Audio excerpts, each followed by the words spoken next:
Bismillahirrahmanirrahim.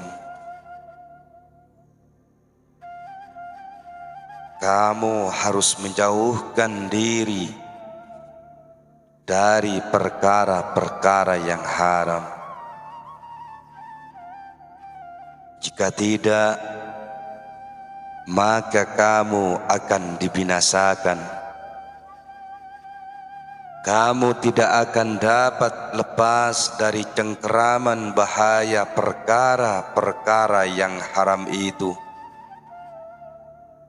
kecuali jika Allah menolongmu dengan kasih sayangnya. Ada satu hadis yang menerangkan bahwa dasar agama itu adalah menjauhkan diri dari hal-hal yang haram, dan yang merusakkan agama itu adalah ketamakan. Janganlah kamu mendekati perkara-perkara yang haram itu, karena boleh jadi kamu akan mencoba-coba merasakannya. Mendekat pun jangan. Dikhawatirkan kamu akan terpengaruh. Umar bin Khattab pernah berkata, biasanya kami menjauhkan diri dari 9/10 perkara-perkara yang halal, karena kami khawatir terjerumus ke dalam perkara-perkara yang haram. Abu Bakar As-Siddiq radhiyallahu an pernah berkata, kami biasa menjauhkan diri kami dari 70 pintu menuju perkara-perkara yang dibolehkan, karena khawatir terjerumus ke dalam dosa. Baik Umar maupun Abu Bakar, keduanya sangat menjauhkan diri dari mendekati perkara-perkara yang haram. Dan di dalam berbuat demikian, mereka mengambil sikap bagaimana yang disabdakan oleh Nabi Muhammad sallallahu alaihi wasallam. Berhati-hatilah, sesungguhnya setiap raja itu mempunyai taman larangannya sendiri-sendiri, sedangkan taman larangan Allah itu adalah perkara-perkara yang diharamkannya. Barang siapa berjalan di sekeliling taman itu, maka mungkin ia akan masuk ke dalamnya.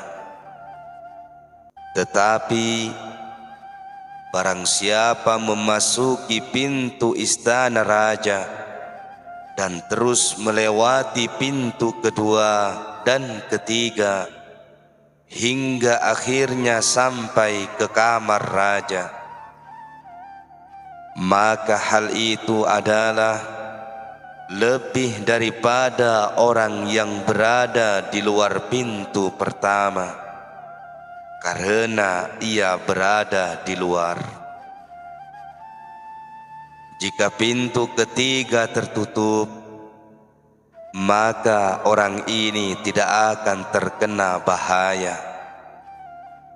sebab ia berada di antara dua pintu dan berada dekat dengan raja dan bala tentaranya. Sebaliknya bagi orang yang berada di luar tadi, jika pintu pertama itu tertutup, maka tetap saja ia berada di luar. tanpa tempat berlindung, dan mungkin ia akan dimakan binatang buas atau dibunuh musuh. Begitu pula halnya bagi orang yang patuh kepada Allah dan mengikuti jalan Allah. Kemudian jika pertolongan, kekuasaan dan karunia Allah diambil darinya, ia terputus dari pertolongan Allah. Tetapi ia masih tetap menjalankan hukum-hukumnya. Maka apabila ia mati, ia masih berada dalam ketaatan dan menyembah kepada Allah. Lalu segala amal baiknya itu akan menjadi saksi baginya. Lain halnya dengan orang yang tidak menjalankan kewajiban-kewajibannya terhadap Allah. Jika Allah tidak menolongnya, hawa nafsu kebinatangannya menguasainya. Dia terus melakukan perkara-perkara yang haram, keluar dari hukum-hukum syariat Allah. Ia terus menjadi sekutu syaitan yang dikutuk Allah, dan ia jauh dari jalan yang lurus dan benar. Maka jika ia mati sebelum bertobat, ia akan termasuk dalam golongan orang-orang yang merugi, kecuali jika Allah mengampuni dan memberinya rahmat.